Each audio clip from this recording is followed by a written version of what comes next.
বেনামাজি কাফের, নামাজ না পড়লে কাফের। কাফের সালাত পড়ে না, কাফের, সরাসরি কাফের।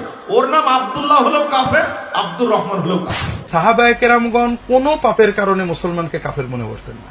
মুসলমান পাপ করতে পারে, কিন্তু নামাজ তরককারীকে তারা কাফের মনে করতেন। আচ্ছা, যে সালাত পরিত্যাগ করলো 1 নম্বর শাস্তি, সে অমুসলিম। হচ্ছে যে সাহাবায়ে কেরাম কাফের মনে করতেন সালাত ত্যাগকারীকে। কেউ যদি ইচ্ছাকৃত সালাত ত্যাগ করে তাহলে সে কি কাফের হয়ে যাবে। সালাত পরিত্যাগ করা কুফরি। যে সালাত আদায় করে না সে কাফের। এই পয়েন্টটা ভালো করে মনে রাখবেন। কোন জায়গায় কোরআনের একটি আয়াত অথবা রাসূলুল্লাহর হাদিস দেখাতে পারবেন না যে বেনামাজি মুসলিম এই কথাটি আছে। আল্লাহ বলেছে যদি তোমরা আল্লাহর ভালোবাসা পেতে চাও তাহলে রাসূলের অনুসরণ করো। রাসূল বলছে যে নিশ্চয়ই কাফের এবং মুশরিকের মধ্যে আর আমাদের মধ্যে পার্থক্য হচ্ছে নামাজ। যে নামাজ ত্যাগ করে সে কাফের হয়ে যায়। বেনামাজিরা জানবে কি করে সালাত ত্যাগ করলে যে মানুষ ইসলাম থেকে খারিজ হয় সেটা তো আলেমরাই জানে না। নামাজ যদি একেবারেই না পড়ে সে কাফের হয়ে যায়।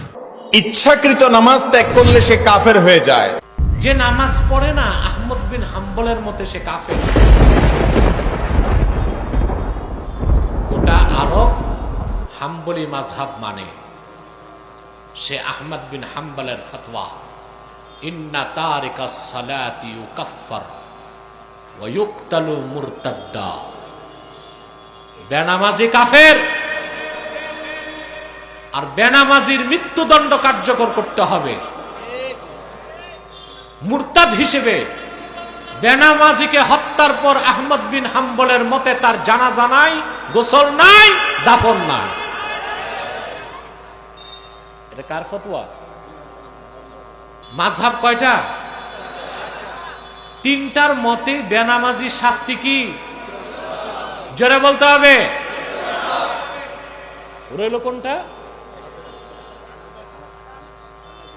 রইল কোনটা? শ্রেষ্ঠ মাযহাব হানাফি মাযহাব। ইমাম আযম আবু হানিফা বলেন ইন্না তারিকাস সালাতি লা ইউকাফফার ওয়া লা ইউকতাল ওয়ালাকিন ইউহবাসু ওয়া ইউদরাবু হাত্তা ইউসাল্লিয়া। বেনামাজিকে কাফের বলা যাবে না, মৃত্যুও দেওয়া যাবে না, তবে তাকে জেলখানায় বন্দী করতে হবে, অ্যারেস্ট করতে হবে, যতদিন নামাজ না শুরু করে তারে বেত্রাঘাত করতে হবে। তাতেই বোঝা যায় হানাফি মাযহাব বিশুদ্ধ মাযহাব, ইমাম আযম শ্রেষ্ঠ ইমাম।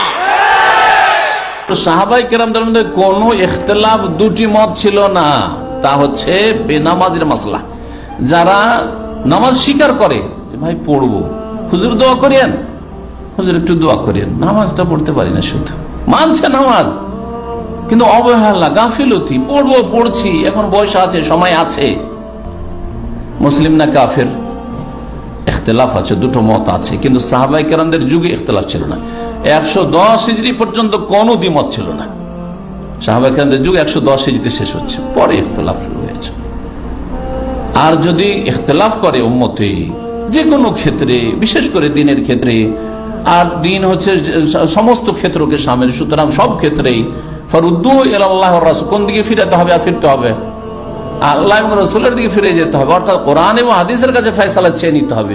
বেনামাজি মুসলিম না মুসলিম নয়, আমরা দুই দল, দুই দিকে হলে এক দল বলছে যে মুসলিম, কি করে বলেন যে কাফের, মেলা ভালো কাজ করে। আর এক দল বলছে যে না না না না, বেনামাজি কি করে মুসলিম হইতে পারে, কারণ রাসূলুল্লাহ সাল্লাল্লাহু আলাইহি ওয়াসাল্লাম কাফের বলেছেন। হ্যাঁ, সাহাবায়ে কেরামদের ঐক্যমত ছিল যে তারা কাফের। এখন আমাদের বিবাদ মিটাবে কে? আল্লাহ মিটাবেন আর তার রাসূল সাল্লাল্লাহু আলাইহি ওয়াসাল্লাম। কোরআন এবং হাদিসে কোন একটি জায়গায় এই কথা নেই যে বেনামাজি মুসলিম, এই কথা দেখান তো কোথাও আছে? এই পয়েন্টটা ভালো করে মনে রাখবেন। কোন জায়গায় কোরআনের একটি আয়াত অথবা রাসূলুল্লাহর হাদিস দেখাতে পারবেন না যে বেনামাজি মুসলিম এই কথাটি আছে। স্পষ্ট, পক্ষান্তরে স্পষ্ট হাদিস আছে ফামান তারাকাহা ফাকাদ কাফারা, যদি কেউ নামাজ ছেড়ে দেয় তাহলে কি হয়ে গেল? কাফারা, কাফের হয়ে গেল। তাহলে যে কাফের বলছে তার কাছে স্পষ্ট দলিল আছে, আর আপনি বলবেন যে না সে ফাসিক মুসলিম, কাফের নয়, আপনার স্পষ্ট দলিল নাই, তাহলে আপনি কমজোর, আপনার মত ঠিক নয়। রাসূল করিম সাল্লাল্লাহু আলাইহি ওয়াসাল্লাম ইরশাদ করেছেন মান তারাকা সলাতা মুতাআম্মিদান ফাকাদ কাফার, যে ইচ্ছা করে নামাজ তরক করলো সে যেন কুফরি করলো। বেনামাজিকে আমরা কাফের বলি না, কিন্তু কাফের হতে বাকিও থাকে না। মান ইতাকাদা আন্নাল্লাহা হাল্লা বিশাইইন আও শাখসিন ফাকাদ কাফার, যে ব্যক্তি ধারণা করলো আল্লাহ কোন ব্যক্তি বা বস্তুর ভিতরে প্রবেশ করেছেন সে কুফরি করলো। যে কুফরি করলো সে কি হইল? কইতে লজ্জা লাগে। যে চুরি করে সে কি? যে ডাকাতি করে সে? যে লাম্পট্য করে লম্পট? যে কুফরি করে শরম লাগে। স্বামী স্ত্রীর মধ্যে যদি কেউ পুরো কাফের হয়, সালাত আদায় করে না, তাহলে কি তারা স্বামী স্ত্রীর মতো মেলামেশা করতে পারবে? যদি কাফের হয় তো মেলামেশা করতে পারবে না। যদি সন্দেহ তাকে দূর করতে হবে। অনেক সময় নামাজ সালাত পড়ছে না, কেন পড়ছে না জানতে হবে। যদি জানে যে বিশ্বাস করে না তো কাফের, যদি বিশ্বাস করে পড়বে তাহলে অলসতা করতেছে, তাকে বাধ্য করতে হবে সালাত আদায়ে।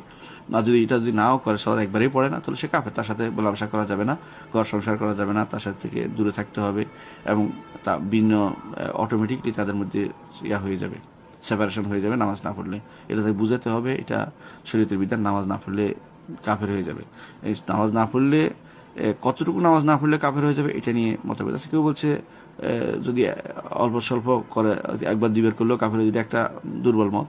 বিশুদ্ধ মতে যদি নামাজ না পড়া তার হেবিটে পরিণত, অভ্যাসে পরিণত হয়ে যায়, তখন সে কাফের হয়ে যাবে। অর্থাৎ যারা জানেন যে নামাজ পড়ে না বা জুমা পড়ে মাঝে সপ্তাহে একবার, তাহলে সে নামাজ পড়ে না। জুমা পড়লে নামাজ পড়া ধরা হয় না। অথবা ঈদে নামাজ পড়ছে, ঈদেও নামাজ পড়া ধরা হয় না।